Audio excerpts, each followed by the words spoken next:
Entonces, la primera de estas exhortaciones está en los versículos 9 y 10. Y es que debemos ser un ejemplo de amor fraternal. Esa es la primera exhortación. Debemos ser un ejemplo de amor fraternal. Dice el versículo 9. Pero acerca del amor fraternal, no tenéis necesidad de que os escriba, porque vosotros mismos habéis aprendido de Dios que os améis unos a otros. Y también lo hacéis así con todos los hermanos que están por toda Macedonia. Pero rogamos, hermanos, que abundéis en ello más y más. En griego, amor fraternal se dice Filadelfia. Así como la ciudad de Estados Unidos, así se dice amor fraternal. Por eso la ciudad se conoce como la ciudad del amor fraternal. Que Filadelfia eso quiere decir. Significa afecto, cariño, devoción entre personas que tienen el mismo origen. Cuando se habla de manera natural, se habla de personas que nacieron del mismo vientre. Entonces ese es el amor fraternal. El afecto, el cariño y la devoción que se debe tener entre personas que tienen un origen común. Y es interesante que Pablo les diga a los hermanos de Tesalónica que no necesita decirles de eso. Dice, no necesito enseñarles del amor fraternal. Porque es una obligación elemental de todos los cristianos, amarnos entre nosotros. Pero luego dice Pablo, es como si dijera, pues por sí o por no, ámense, ¿no? No necesito decirles, pero como quiera les voy a decir, ámense. Además es fácil entender por qué Pablo eligió esta palabra Filadelfia para referirse al amor que nos debemos unos a otros. Es porque quiere que no olvidemos que todos los cristianos tenemos un mismo origen. Todos los que somos cristianos y hemos sido salvos, tenemos un mismo origen. ¿Cuál es ese mismo origen? El Evangelio de Juan lo dice. En su primer capítulo, Juan 1, 12 y 13. Ahí dice la Biblia, mas a todos los que le recibieron, ustedes y yo, a los que creen en su nombre, ustedes y yo, les dio potestad de ser hechos, ¿qué? Hijos de Dios. Y luego dice Juan, los cuales no son engendrados de sangre, ni de voluntad de carne, ni de voluntad de varón, sino de Dios. Es decir, todos los que hemos sido salvos lo hemos sido de la misma manera. Dios no tiene un plan A de salvación para los cristianos reformados, un plan B para los católicos y un plan C para todos los demás. No es así. Hay un solo plan de salvación. El nuevo nacimiento que el Espíritu Santo realiza en cada uno de nosotros y que nos permite tener fe en la obra de nuestro Señor Jesucristo. Ese es el origen común de todos los cristianos. Todos somos cristianos porque hemos depositado nuestra fe en la persona y en la obra de Jesucristo. Ese es el origen común de todos. Por eso es que nos debemos unos a otros afecto, cariño y devoción. Todos nos debemos Filadelfia porque todos nacimos al Evangelio igual. Hay tres hechos que debemos notar acerca de este amor fraternal. Número uno, que nos fue enseñado por Dios mismo. Miren cómo dice la segunda parte del versículo 9. Porque vosotros mismos habéis aprendido de Dios, ¿qué? ¿Qué dice? Segunda parte del versículo 9. Que os améis unos a otros. Aquí la frase aprendido de Dios se usa y no se vuelve a usar más en el Nuevo Testamento. De hecho, en toda la Biblia. Es en el único lugar en donde aparece esta frase, aprendido de Dios. Y la frase no se refiere a algo que hayamos aprendido en un salón de clase o a través de un libro. Se refiere a algo que se ha aprendido a través de una relación. Así como para aprender inglés, la mejor manera es vivir en Estados Unidos, o bueno, cuando se podía vivir en Estados Unidos, vivir en Estados Unidos y convivir con gente que tiene el inglés como su lengua nativa. Así el amor fraternal se aprende conviviendo entre personas que son amorosas, que son consideradas y que están interesadas unas por otras. Es decir, el amor fraternal no se aprende. El amor fraternal se contagia. Uno no aprende a amar. Uno a través del diario trato con nuestros hermanos aprendemos, pero porque nos contagiamos de ese amor. Como todos tenemos el mismo origen en Dios, compartimos su naturaleza básica, que es el amor. Y entonces debe ser natural que entre nosotros los creyentes expresemos unos a otros ese amor que Dios nos regaló. Por eso Pablo dice que no necesita recordarles a los cristianos en Tesalónica ni a nosotros el amor fraternal que nos debemos.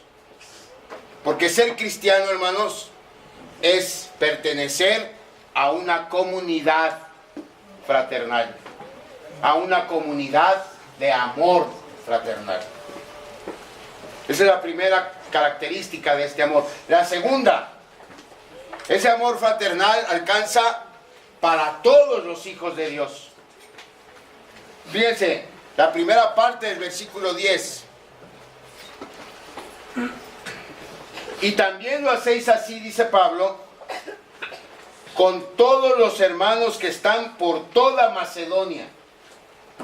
Aquí si usted trae pluma o usted acostumbra subrayar o remarcar partes de su Biblia, que es muy aconsejable, subraya ahí donde dice todos los hermanos, porque claramente entendemos lo que quiere decir. ¿Qué quiere decir a todos los hermanos?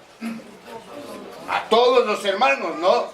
Eso lo entendemos, pero es algo muy difícil de hacer. La mayoría de nosotros amamos a algunos hermanos. Incluso la mayoría de nosotros amamos a casi todos los hermanos. Pero amar a todos, luego es una tarea fácil. Pero igual, como cristianos, nuestro deber es amar a todos nuestros hermanos creyentes, en donde sea, todo el tiempo. Miren, hermanos, siempre va a haber diferencias entre el pueblo de Dios. Nuestra salvación en Cristo no hace que la iglesia sea homogénea. Nunca lo ha sido y nunca lo va a ser. Desde un inicio, hace más de 2000 años, han existido desacuerdos entre los distintos miembros de la iglesia sobre asuntos teológicos muy importantes. Y por eso hay denominaciones, por eso están los bautistas y los metodistas y los pentecostales y los presbiterianos. Pero esas diferencias que hay en nuestra manera de entender la enseñanza bíblica no quita ni es una barrera para no amar a un hermano que sea metodista, a un hermano que sea pentecostal, a un hermano que sea bautista. Y si eso no ha sido una barrera en todos estos siglos, menos puede impedirnos amar a todos nuestros hermanos con los que convivimos cotidianamente, que son parte de nuestra congregación, a pesar de que no sean como nosotros, a pesar de que tengamos distintas formas de ser y de pensar. ¿Cuál es la clave para poder amar a todos nuestros hermanos? La clave es alinearnos al Evangelio. ¿Qué quiero decir con esto? Quiero decir que Cristo nos amó, dejó toda su gloria en el cielo, vino a humillarse y a morir, dio su vida para que nosotros vayamos al cielo en lugar de pudrirnos eternamente en el infierno. Eso hizo el Señor Jesús. ¿Por quién lo hizo?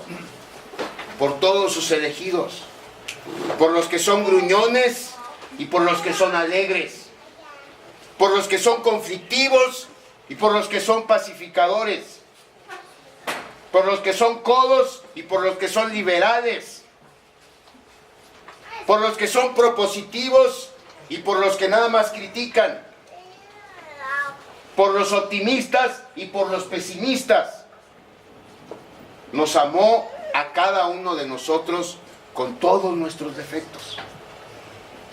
Y dio su vida por nosotros. Esa fue la prueba más grande de su amor. Dar su vida por nosotros, así como somos. Entonces, es imposible que sepamos esto sin que esta realidad despierte nuestra voluntad de amarnos y de amar a cada uno de nuestros hermanos. Necesitamos comprender que Cristo nos amó como somos para poder amar a nuestros hermanos así como son, sin pretender cambiarlos, sin pretender que su opinión coincida con la nuestra o su manera de hacer coincida con nuestra manera de hacer las cosas. Número 3. El amor fraternal entre nosotros debe aumentar de manera gradual. La segunda parte del versículo 10 dice: pero rogamos, hermanos, que abundéis en ello más y más. Esto quiere decir que si no habíamos pensado en el amor fraternal que nos debemos unos a otros, o se nos había olvidado, o no habíamos tomado en serio esta parte de la Escritura, tenemos que hacer una pausa, considerar esta exhortación y cumplirla. Y entonces aumentar nuestra empatía por los problemas de nuestros hermanos, aumentar nuestra paciencia por aquellos que no tienen el mejor carácter, aumentar nuestra tolerancia para aquellos que no hacen las cosas de la manera que nosotros las hacemos. ¿Por qué? Porque ese es el testimonio que le debemos a las personas que aún no forman parte del pueblo de Dios. Alguien que no acostumbra a congregarse, no va a querer congregarse en un ambiente frío, en un ambiente apático, en un ambiente conflictivo. Esa es una de las razones. Además, nuestro Señor mismo nos lo ordenó. Si vamos a Juan 13:35, fíjense, ¿cuál es el mejor testimonio que podemos dar de nuestra fe? ¿Cuál es el mejor testimonio que podemos dar del Evangelio? No es cuántas doctrinas sepamos, no es cuántos capítulos de la Biblia nos sepamos. Juan 13:35 dice el Señor: en esto conocerán todos que sois mis discípulos. ¿En qué? Si tuviereis amor los unos con los otros. C.S. Lewis, el autor de las Crónicas de Narnia, que por cierto ya me sé hasta de memoria porque mi nieto todos los días que va a la casa quiere ver las Crónicas de Narnia. Ya sé qué escena sigue. Bueno, es otro rollo. Pero C.S. Lewis, el autor de estas Crónicas de Narnia, señaló alguna vez que no sirve de mucho decir que amamos a todos en general, pero no amamos a nadie en particular. Y tiene razón. ¿De qué sirve que yo diga yo amo a todos los amo, pero estoy distanciado de cada uno?